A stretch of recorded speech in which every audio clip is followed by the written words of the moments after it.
Hello there, everyone. My name is Aaron Burr. Welcome to the We All Can Change podcast, where I help others heal the earth to live a more fulfilled and healthier life. I like to keep things pretty lighthearted, so that's why I do all this in a very non-extreme and not too serious way. Seriously.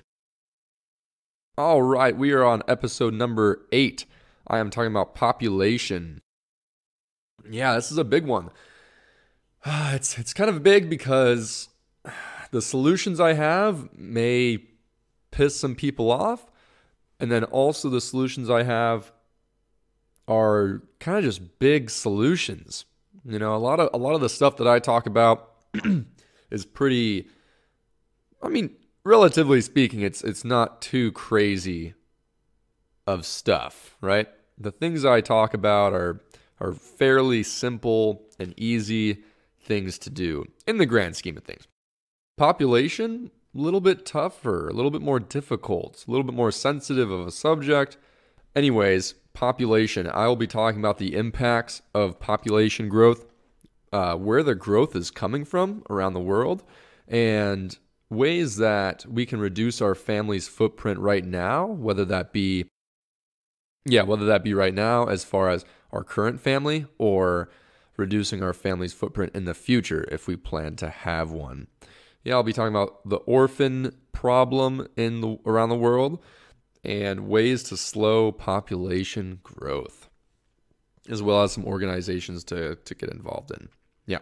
So these issues, climate change, fossil fuels, pollution, consumption, all of these things, they're a big deal, right? They're obviously a bad thing, as proven by scientists. They wouldn't be a big deal if we had, as low as as few as 100,000 people on the planet, right? If we had that few of people, these things that we do, these negative things that cause a pretty big footprint, the Earth could absorb it, right? But the issue is that we have 7.7 billion people on the planet as of today. It is May 8th, 2019 when I'm recording this. So we have to act accordingly, right? I mean, even if we did have, only 100,000 people on the planet or something like that, maybe there'd still be like that moral dilemma or ethical dilemma and health argument and that feel-good feeling that you're treating the planet with respect, right? If we know these things, we probably still would be better off keeping it clean, even if we didn't really have to. But we have 7.7 billion people, so we kind of have to. And the more our population grows, the more we're going to have to change. That's just inevitable, right? Right now, we can still live very, very comfortable lives while being pretty low impact on the planet, as well as allowing the planet to regenerate, creating regenerative processes and allowing the planet to heal. We can still do all those things while being pretty comfortable. Yeah, but that'll change, and that'll get less and less as our population grows. So everyone has a footprint, right? Even if we are technically carbon neutral or carbon negative, we all have a footprint of some sort, even if we're paying for carbon offsets like planting trees and stuff. Technically, we don't, but for the most part, everyone has a footprint. I'm just going to say that. And so no matter how much we reduce our footprint, no matter how much we heal the planet, if we are bringing more people into the world, those effects, those positive impacts are greatly reduced, if not negated, right? I mean, a whole nother person is a whole nother impact. It's a whole nother footprint. There's more food required, more land, more water, clothes, and all the resources that have to do with clothes, and then transportation, all of it, right? Money, school, all this stuff, more carbon, you get it. You get it. So it's a big deal. Population, obviously, it has an impact, right? So where is the population growth happening the most? We are currently at 1.07 for our world growth rate. So 7.7 billion people. It's quite a bit of people. I don't really know exactly how many people that is. I don't know, like 80 some million, lower 80 millions for a growth rate. So that's a lot, right? And I mean, if we're experiencing effects of climate change and effects of the Earth not being able to keep up at our current population, imagine what's going to happen then. But I got to keep things positive, so I won't talk about that. Where is population growth coming from? Africa, for sure. The continent. Several countries from Africa are still developing and don't have access to a lot of things that keep population growth rates a little bit more leveled off, as well as the Middle East. Middle East is also another top contributor to population growth. Some countries, like European countries, they are maybe even losing population or they're leveled off. The U.S. is close to leveled off. They're at like 0.7. They are very close to zero, almost level, but they still are growing. If we're not sustainable right now and we're growing, the effort that we make to reduce our footprints, a lot of it's wasted, sadly. And so, I don't know. What are we going to do? We're in a predicament.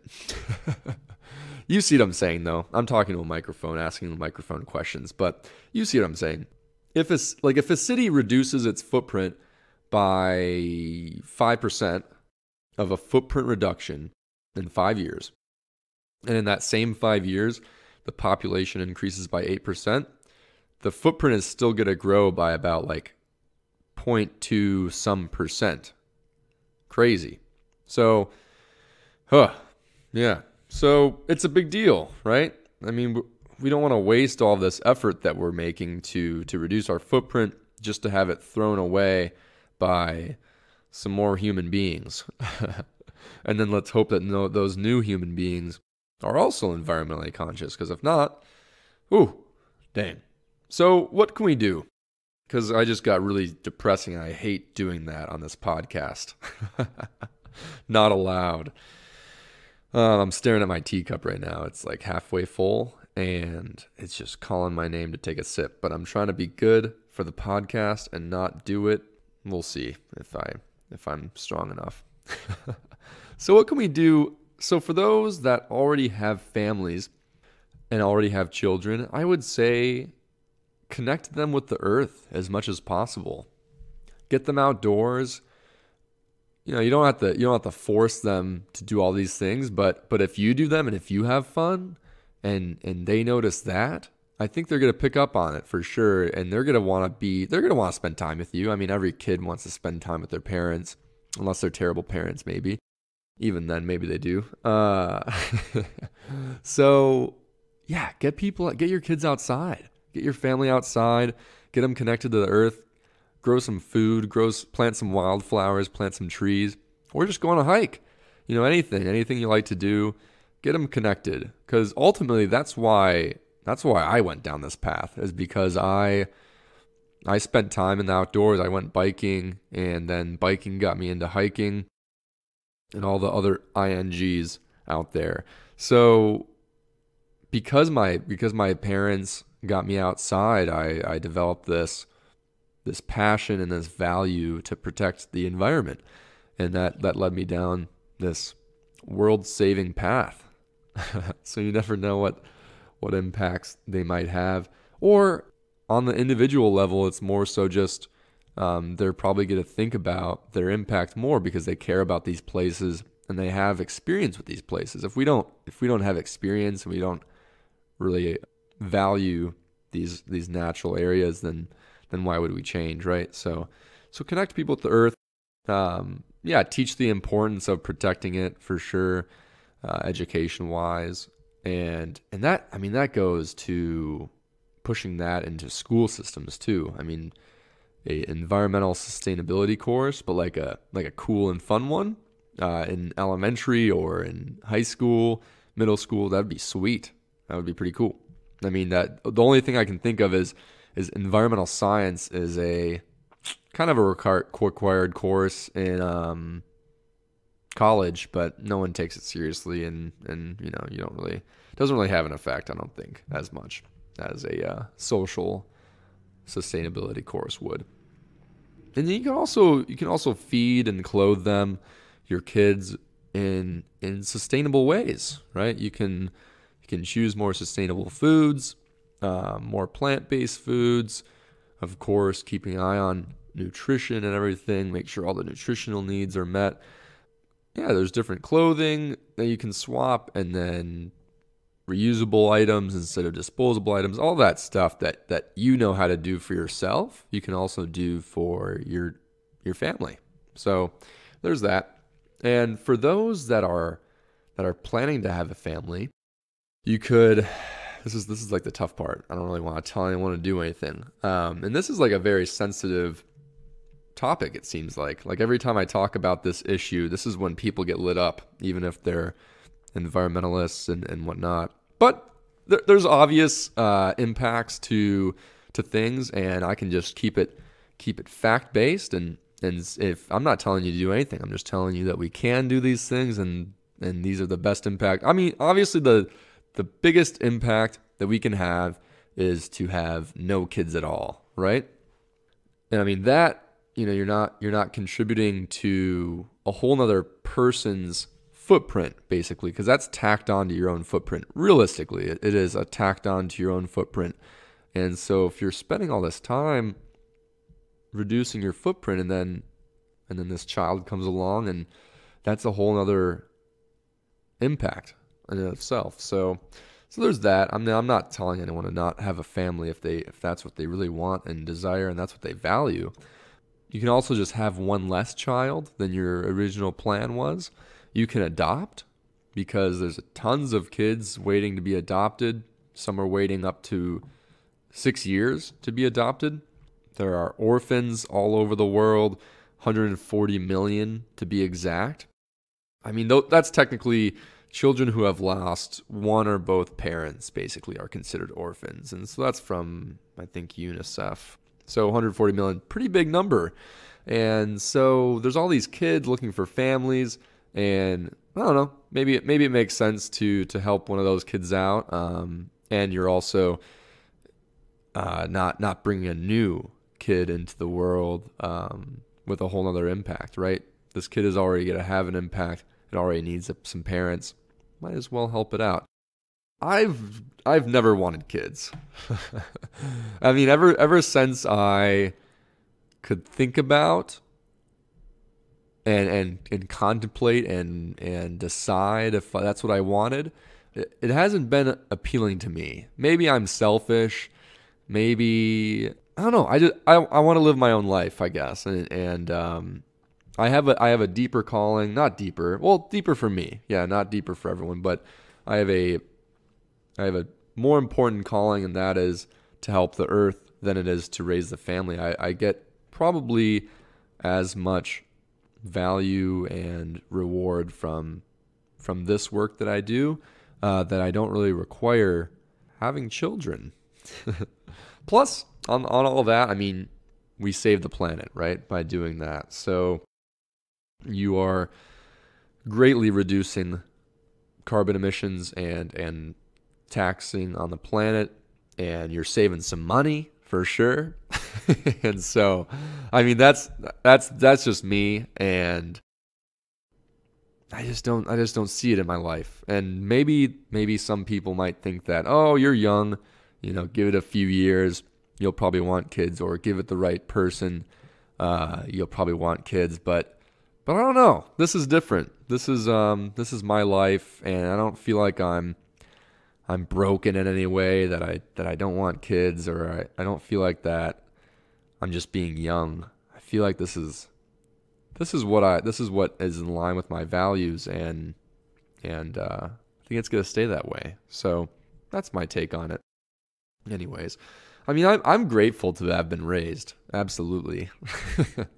And I do recognize that if my parents chose one less kid to have or no kids to have, that I wouldn't be here, right? I wouldn't be here recording this podcast. And so I am so grateful. And so it is a little bit of a weird feeling to say, oh, I'm not going to do the same selfless act that my parents did. I'm going to be a little bit more selfish. But that's what I'm saying, and I'm sticking with it, and I don't feel guilty. That's what you got to make decisions in life, and you got to move forward. So that's me. I don't want kids. Environmentally, personally, yeah, I'll be like maybe a cool uncle that like hangs out with kids and then like pushes them away when they start to cry because it's not my problem. But again, I am not telling you to not have kids. I am just saying we don't have to anymore.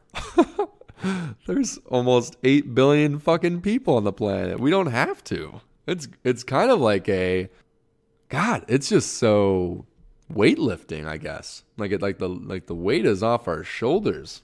We don't have to worry about reproducing. Our species is not going to die off from not reproducing. If anything, it'll die off from reproducing too much. So hey, I mean, if you're looking for an out, maybe that's what I did. I was just looking for an out, right? I'm like, I don't really want kids. Oh, hey, the environment. That's my reason. So if you're looking for an out, you have it. I'm giving it to you. We don't have to anymore, right? Yeah, that's it.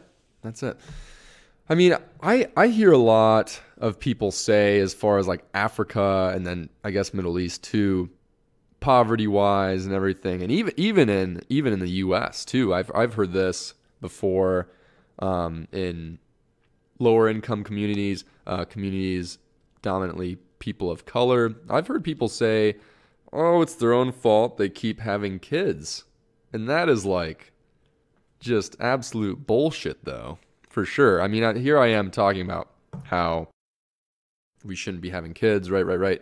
But yeah, I mean, blaming these issues on the fact that people are making decisions to just have as many kids as possible is like just completely ridiculous. And I will argue that with you all day. So hit me up. I mean, population growth is affected by a wide variety of things, but mostly it is things like, well, all in all, it's really poverty level, right? And what comes with that is education and access to modern contraception, as well as definitely gender equality and the ability for women and girls to make decisions about their own bodies and their lives and their marriages. All of these things are what causes population growth. And so you'll see places with higher poverty levels have a higher population growth because of those reasons. Also, child mortality. The higher the mortality rate, typically the higher the fertility rate, because if you have a certain amount of kids and a certain amount of those kids will probably die, you'll probably want more kids so that, more kids survive. But that ends up working too well. And so a lot of people are doing that, and then they end up with a decent amount of kids because it does work by doing that, and it works well. There's a TED Talk that Hans Rosling did. I think that's how you pronounce his last name. Yeah, he's Swedish, and he did a pretty cool TED Talk on population growth. He's really good at making great visuals and making complex statistics digestible for the average person that's not a statistician, statistics person, aka me. Yeah, but yeah, I'll link that TED Talk below for sure. Yeah, I mean, get rid of the, oh, it's their fault they keep having kids. Fuck off. Get rid of that. Look at some actual causes, and we can do things about it, right? I mean, I get it though, because that response is definitely the easier way out, right? It's just easy to say that, and that I get it, but it's definitely not right to say that. And so let's look at some things that we can change, and I'm sure you wouldn't disagree about them anyways, because it's not like anyone's going to be like, oh, well, I hate education. There's no way I can help fund that. I hate increasing, or I hate lifting people out of poverty, or decreasing child mortality rates. I hate that stuff. No one's going to say that. So get on board. There's things to do. And hey, what are those things? I mean, basically localized level, we can push our schooling, especially to provide legitimate sex education for sure. I mean, my middle school was like total bullshit for our sex ed class. It was like, here's how a penis works. Wear a condom. Here's like a brief, a brief introduction to the female anatomy, and then that was it. That's all I remember, and I think that's pretty much all they did. So it was pretty shitty, and so that definitely helps. Legitimate sex education that's age appropriate for sure. Vocalize these issues for sure. Let people know what your stance is and why you're making these certain choices. If you are choosing to have one less kid, if you are choosing to adopt or have no kids, let people know why and why you're making those certain choices, and maybe let people know the benefits that you have, right? Or let people know what you're doing to get involved if you already have a family and everything like that, because there's no wrong way to do things, I don't think. Well, there's a wrong way to do everything, but you know what I mean. Most importantly, push gender equality. Ooh, yeah, for sure. Locally, nationally, and then globally, for sure. Men, we have to step up, right? We have to give people opportunities to have power in certain situations. We have to empower people. We have to announce when something's going wrong, when something bad is happening. I feel like I'm a little bit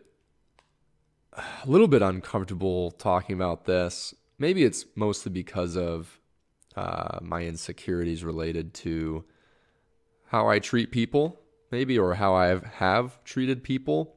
And so it's a tough conversation to have, definitely, but it needs to be done. And I don't want to make this as a I'm pushing gender equality as a means to an end, as a means to just save the planet. That's the only reason.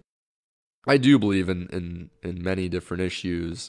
This podcast is obviously environmental, but I have come to the conclusion in the past that all these issues, gender equality, racism, sexism, all these things, they're all connected by some sort of discrimination or domination, right? The planet is being dominated, women are being dominated, people of color are being dominated, right? And so I think they are interconnected, and I haven't really expressed the importance of equality, I think, enough. I don't think I have done it enough in my work. And so while I'm a little bit uncomfortable talking about that as a straight white man who hasn't really experienced anything like that, it's tough to have those conversations with a microphone because, well, one, I don't have any words to go off of coming back. It's literally just my thoughts, and I'm constantly thinking about my thoughts. And so anyways, gender equality, it's a big deal, and everyone needs to step up for sure. Men especially. We need to empower women and give them voices and let them speak and be heard, because not only does that just make sense on a moral perspective, but also environmentally.